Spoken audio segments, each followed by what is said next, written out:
Bapak Ibu Saudara, sebelum saya memulai membagikan firman Tuhan kepada kita, maka ada satu pertanyaan yang harus kita jawab. Mengapa kita harus beribadah? Bapak Ibu Saudara, ini pertanyaan yang gampang-gampang sulit, betul? Mengapa kita harus beribadah, Bapak Ibu Saudara? Untuk tidak beribadah kita punya banyak alasan, betul? Pak, saya sibuk. Pak, anak-anak saya masih kecil-kecil. Ya. Jadi Bapak Ibu Saudara, ada banyak alasan kita untuk tidak beribadah. Tetapi hari ini kita harus menjawab satu hal, mengapa kita harus beribadah? Bapak Ibu Saudara, di Alkitab itu ada sebuah ajakan Tuhan, datanglah beribadah kepada aku. Pertama, mengapa kita beribadah? Karena itu adalah kerinduan Tuhan untuk bersekutu dengan kita. Dan kedua, kalau kita perhatikan, Tuhan berkata setiap hari ketujuh adalah waktuku dan engkau bersekutu, adalah sebagai tanda bahwa begini Bapak Ibu Saudara, tubuh kita ini terbatas. Bapak Ibu Saudara, Anda harus sadari tubuhmu itu terbatas. Kalau dipakai 7 hari seminggu untuk bekerja, percaya Bapak Ibu Saudara, paling berapa tahun pasti istri saya ada istilahnya turun mesin. Kemarin istri saya candain saya beberapa waktu lalu. Saya bilang, kok saya cepat capek ya? Saya kerja kok rasanya capek. Dia sambil senyum. Itu kayaknya karena papa udah turun mesin katanya. Bapak Ibu Saudara, kalau kita paksakan diri kita 7 hari seminggu bekerja, gak ada istirahat, kerja banting tulang ini itu. Bapak Ibu Saudara, tujuan Tuhan berkata hari ke-7 engkau harus beristirahat adalah tubuhmu harus beristirahat. Karena apa? Kalau 7 hari dipakai terus menerus, lama-lama tubuhmu rusak. Jadi selain ada rahasia yang terkandung di dalamnya, kita beristirahat hari Minggu itu, kita datang beribadah juga sebagai bentuk kita memberikan waktu untuk tubuh kita ini beristirahat. Mesin aja harus istirahat Bapak Ibu Saudara. Tahukah Bapak Ibu kalau mobil dipakai terus menerus gak ada istirahat ya, akan ada yang namanya overheat atau terlalu panas. Dan kalau terus dipaksa, maka akan terjadi yang namanya nge-gym. Dan kalau sudah nge-gym, itu biayanya sangat besar Bapak Ibu Saudara. Masalahnya, itu mesin kalau nge-gym bisa diganti walaupun dengan uang. Pertanyaannya, tubuhmu kalau nge-gym bisa diganti spare partnya? Tidak bisa Bapak Ibu Saudara. Oleh karena itu tanggung jawab kita sebagai anak-anak Tuhan adalah merawat tubuh kita supaya jangan sampai nge-gym. Karena gak ada spare part yang bisa ganti. Gak mungkin Bapak Saudara, Anda ke bengkel, Anda berkata, atau ke rumah sakit, berkata, mau kemana Bapak Ibu? Saya mau ganti ginjal. Kayaknya ginjal saya udah mulai bermasalah. Saya mau ganti jantung, jantung saya udah mulai bocor. Gak mungkin Bapak Saudara, kalau mesin masih bisa ganti, tapi kalau spare part Bapak Ibu, itu gak bisa ganti punya. Hanya bisa disegarkan kalau kita datang ke hadirat Tuhan. Amin. Makanya saya percaya Bapak Saudara, orang yang capek 6 hari bekerja, dia ambil waktu 2 jam saja setiap minggu untuk bersekutu dengan Tuhan. Saya percaya tubuhnya disegarkan kembali. Tapi bayangkan kalau hari-hari kita gak pernah disegarkan oleh Tuhan, lama-lama tubuh kita rusak. Nah, oleh karena itu Bapak Ibu Saudara, dikatakan di firman Tuhan, next. Kita baca sama-sama yuk. 1 Timotius 4 ayat 8. Latihan badani terbatas gunanya, tetapi ibadah itu berguna dalam segala hal. Karena mengandung janji baik untuk hidup ini maupun untuk hidup yang akan datang. Bapak Ibu Saudara, tetapi ibadah itu berguna di dalam segala hal. Dikatakan latihan badani. Kita berolahraga, gunanya terbatas Bapak Ibu Saudara. hanya sebatas sehat, tapi belum tentu kita selamat kalau kita rajin olahraga, betul. Kalau misalnya engkau ambil waktu ibadahmu, engkau bilang aku harus olahraga, engkau tinggalkan jam ibadah, mungkin badanmu sehat, tetapi lebih daripada itu, engkau akan kehilangan hal yang terpenting dalam hidupmu. Tetapi kalau engkau bisa mengimbangi, engkau latih tubuhmu, tetapi lebih daripada itu dikatakan juga latihlah dirimu beribadah. Kenapa dikatakan latihlah dirimu beribadah? Karena begini, ada orang-orang yang beribadah namun tidak terlatih. Maksudnya begini, ada orang yang datang ke gereja namun dia tidak terlatih menyembah Tuhan. Ada orang rajin ke gereja tapi tidak terlatih menyembah Tuhan. Ada orang rajin ke gereja tetapi tidak terlatih mendengarkan firman Tuhan. Ada orang rajin ke gereja tapi tidak terlatih untuk duduk manis di hadirat Tuhan. Baru datang ke gereja udah mikir kapan ya selesainya. Kapan ya Pak Gembala selesai khotbah, panas nih. Tapi saya yakin Bapak Saudara, kita semua di tempat ini adalah jemaat-jemaat yang terlatih. Amin. Karena kalau lagi hangat-hangat pun kita tetap semangat mau mendengarkan firman Tuhan. Kita tetap semangat untuk menyembah Tuhan. Nah, kenapa kita harus latih diri kita beribadah? Karena ibadah itu mengandung janji baik untuk hidup ini maupun untuk hidup yang akan datang. Kalau kita melatih jasmani kita, Bapak Ibu Saudara, itu hanya akan mengencounter kehidupan kita yang sekarang ini. Kalau kita latih fisik kita, itu hanya berbicara tentang kehidupan kita saat ini. Tapi kalau kita latih hidup kita beribadah, itu berbicara tentang kehidupan sekarang yang diberkati Tuhan. Dan kehidupan nanti di mana keselamatan kita dijamin dalam Yesus. Dan kemudian Bapak Saudara, di dalam ibadah itu ada banyak janji-janji Tuhan yang akan tergenapi dalam hidup kita. Tetapi saya mau katakan kepada Bapak Ibu, tidak semua orang yang hadir di gereja akan menerima janji Tuhan. Kenapa? Karena ada orang yang beribadah ke gereja, dia beribadah dengan cara yang benar. Tetapi ada juga yang beribadah ke gereja dengan cara yang tidak benar. Ada orang yang beribadah di gereja, dia tidak terlatih.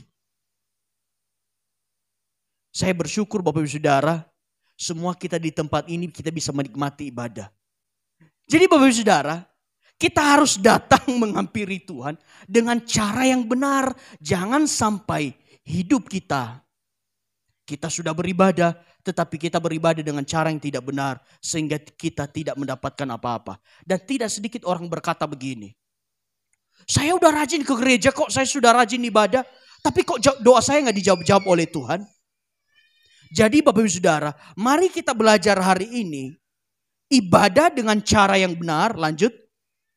Supaya apa yang dikatakan di firman Tuhan, ibadah itu mengandung janji untuk kehidupan yang sekarang dan untuk masa depan, itu boleh kita terima dalam nama Tuhan Yesus. Amin. Nah, Bapak Ibu Saudara, prinsip beribadah atau ibadah dengan cara yang benar adalah pertama, kalau kita beribadah, kita harus perhatikan hal yang pertama adalah kita mencari siapa? Mencari Tuhan. Bapak Ibu Saudara, dari rumah Bapak Ibu ke tempat ini, Anda tidak sedang mencari siapa-siapa, tapi Anda sedang mencari Tuhan. Sepakat dengan saya? Anda ke tempat ini bukan sedang mencari saya.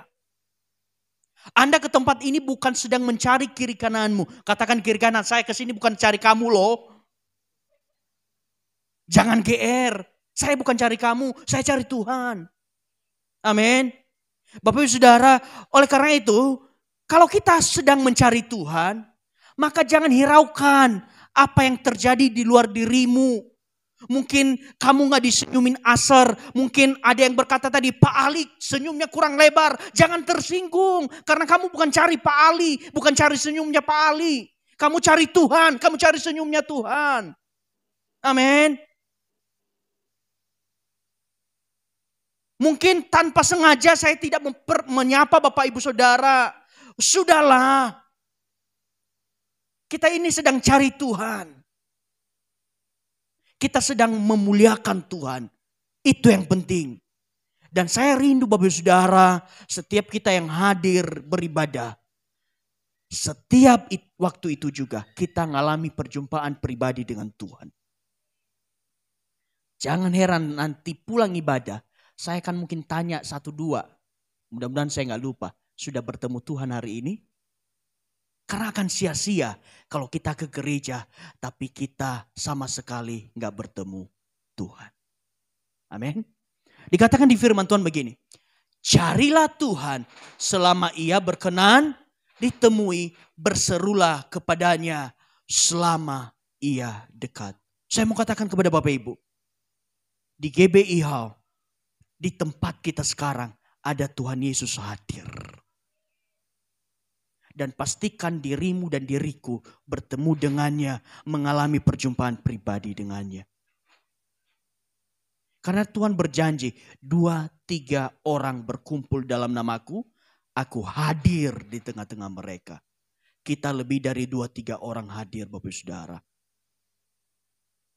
Dan saya pastikan Bapak Saudara, ada Tuhan di tempat ini.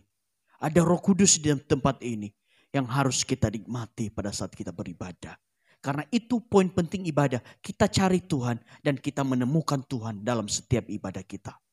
Amin. Bapak Saudara, fokus kita hanya kepada Tuhan. Bukan kepada pelayan, bukan kepada pengkhotbah, bukan kepada sesama. Kalau mungkin sebelumnya Anda sudah membuat janji. Nanti hari Minggu kita ibadah ya jam 10. Tiba-tiba temanmu gak datang ibadah. Jangan sampai itu mengurangi sukacitamu. Karena sukacitamu akan selalu penuh kalau engkau berjumpa dengan Tuhan.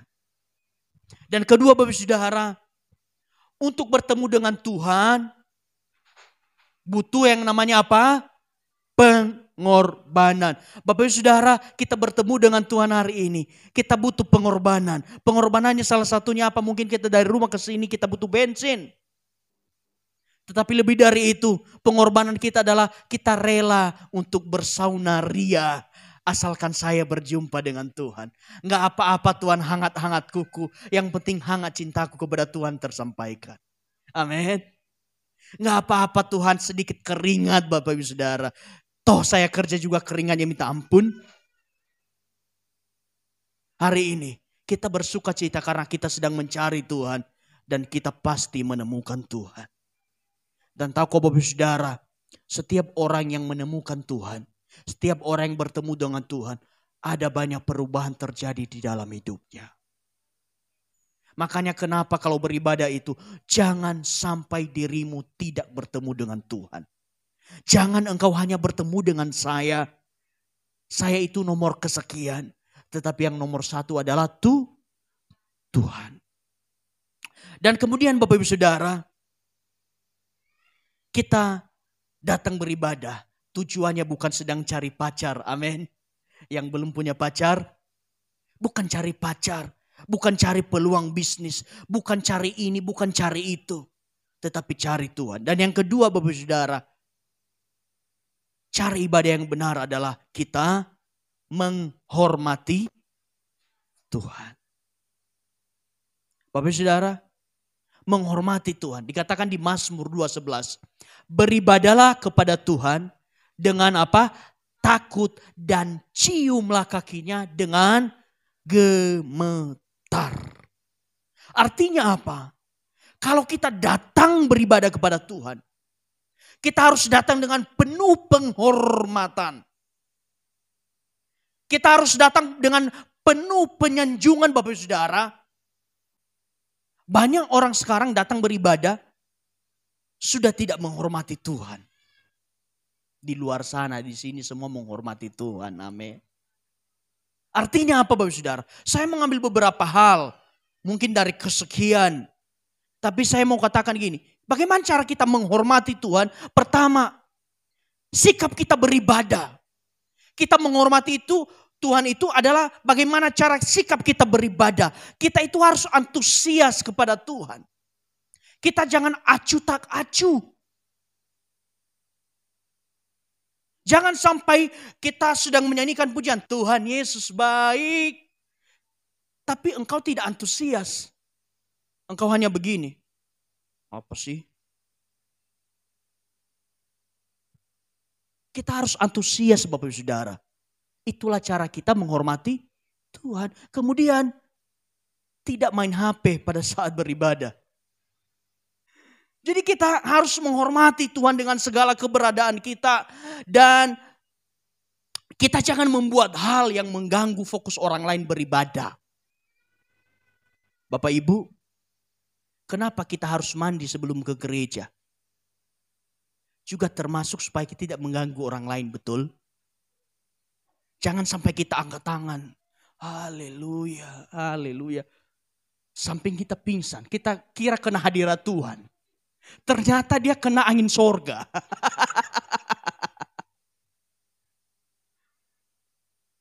Kenapa kita harus melakukan semua yang terbaik? Karena bukan hanya fokus kita ke Tuhan, juga jangan sampai kita mengganggu orang lain beribadah. Kita jangan sampai asik bicara sendiri, ngajak orang lain berbicara.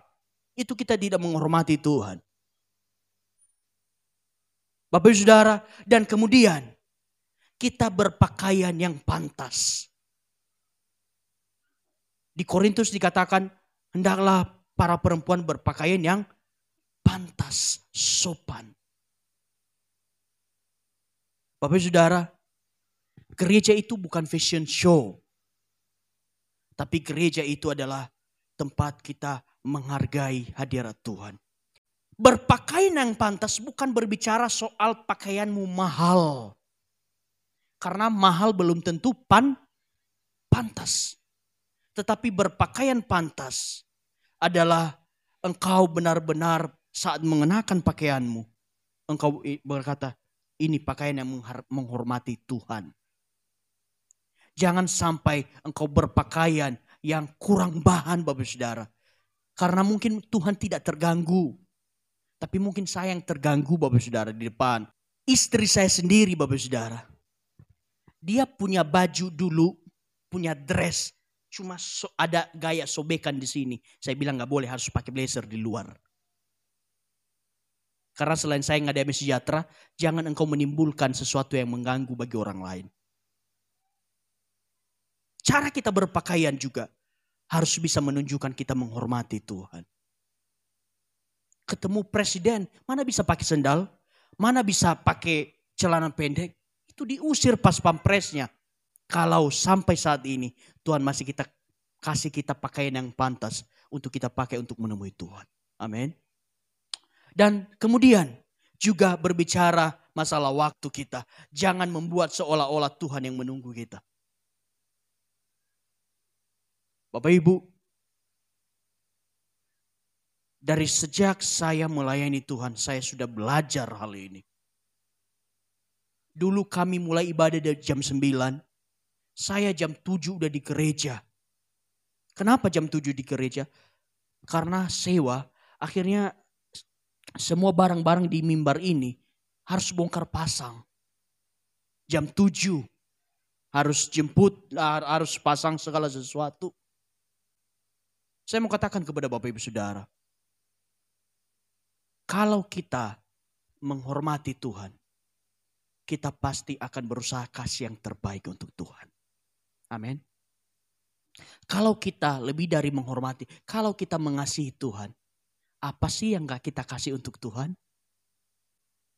Dan Bapak Ibu Saudara, menghormati Tuhan berarti kita memberikan yang terbaik untuk Tuhan. Semuanya yang terbaik. Untuk orang yang kita suka saja, kita berusaha memberi yang terbaik. Apalagi untuk Tuhan yang memberikan kita hidup. Masa sih bukan yang terbaik untuk Tuhan? Amin.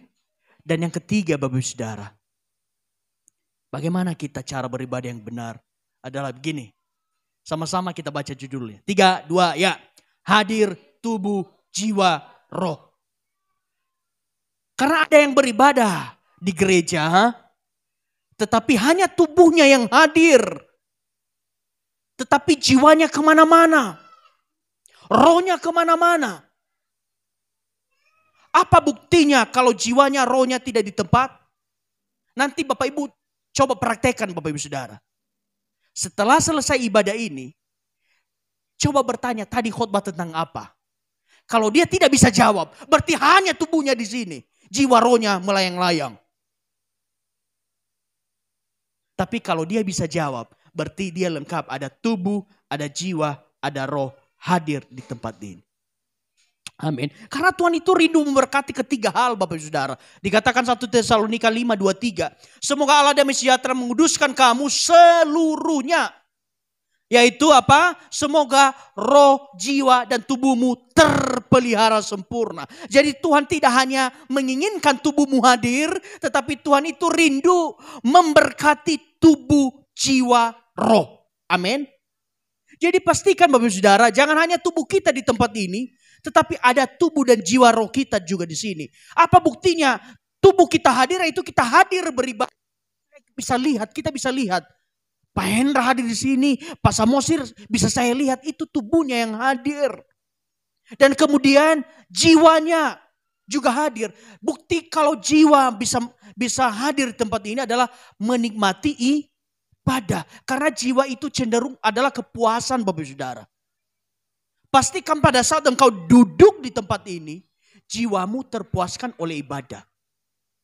Pada saat engkau bernyanyi, pastikan jiwamu merasakan kebaikan Tuhan.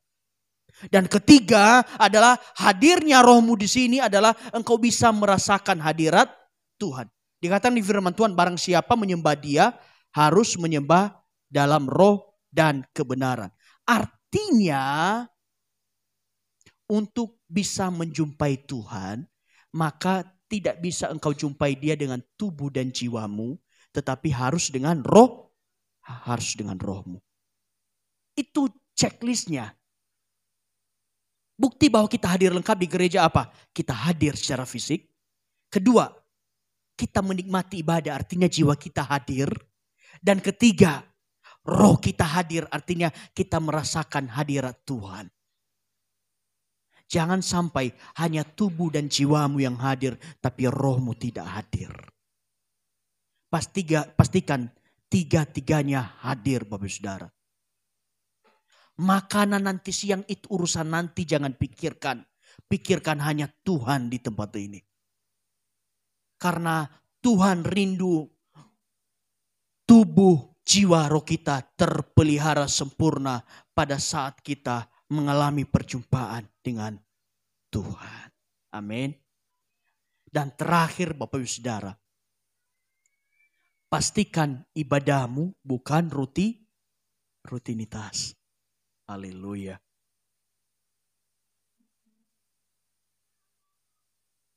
Siapa yang mengatakan ibadah saya bukan rutinitas? Amin. Rutinitas itu apa? Cuma menyelesaikan, bagi yang melayani, dia menyelesaikan jadwal. Oh, ada jadwal asar hari ini, datang. Ataupun di luar itu, oh saya Kristen ya. Berarti kalau Kristen itu kemana? Ke gereja. Jangan hanya sebatas rutinitas oleh karena siapa dirimu. Tetapi saya mau berkata kepada Bapak Ibu, biarkanlah kita datang beribadah karena ada kerinduan bertemu dengan Tuhan. Amin. Kita baca sama-sama Ulangan 6 ayat 5. Kasihilah Tuhan Allahmu dengan segenap hatimu dan dengan segenap jiwamu dan dengan segenap kekuatanmu. Jadi Bapak Ibu Saudara, ibadah itu karena kita harus mengerti. Kenapa sih kita harus ibadah? Karena kita perlu Tuhan. Salah satu alasan kita hadir di tempat ini karena kita perlu Tuhan. Kami perlukan keajaiban-Mu. Kami butuhkan sentuhan tangan-Mu. Kami tak dapat jalan sendiri. Kami perlukan Tuhan. Semua kita yang hadir di tempat ini sampai hari ini karena kita masih perlu Tuhan dalam hidup kita. Amin. Dan kemudian katakan apa? Kita datang beribadah karena kita merespon kerinduan Tuhan. Satu hal yang harus Bapak Ibu tahu, bahwa Tuhan rindu bersekutu dengan Bapak Ibu semua. Kenapa dia sampai mati di kayu salib?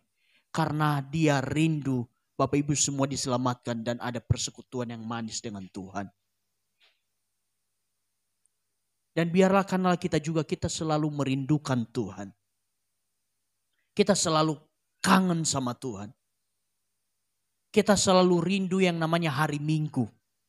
Siapa yang selalu merindukan hari Minggu? Katakan. Sekali lagi, sama-sama kita katakan, saya rindu hari Minggu. Saya rindu hari Minggu jam 10 pagi. Mau bertemu Tuhan di GBI Hall. Amin. Haleluya. Jangan sampai, aduh minggu lagi yo. Bukannya kita istirahat malah gereja. Saya bersyukur Bapak Ibu Saudara boleh hadir di tempat ini. Karena kita sama-sama rindu kepada Tuhan. Amin. Dan kemudian Bapak Ibu Saudara, kita beribadah dan melayani karena mengasihi Tuhan. Katakan sama-sama, saya mengasihi Tuhan. Dengan segenap hati saya. Amin. Jadi kita beribadah itu bukan karena paksaan siapapun, tapi karena kita mengasihi Tuhan.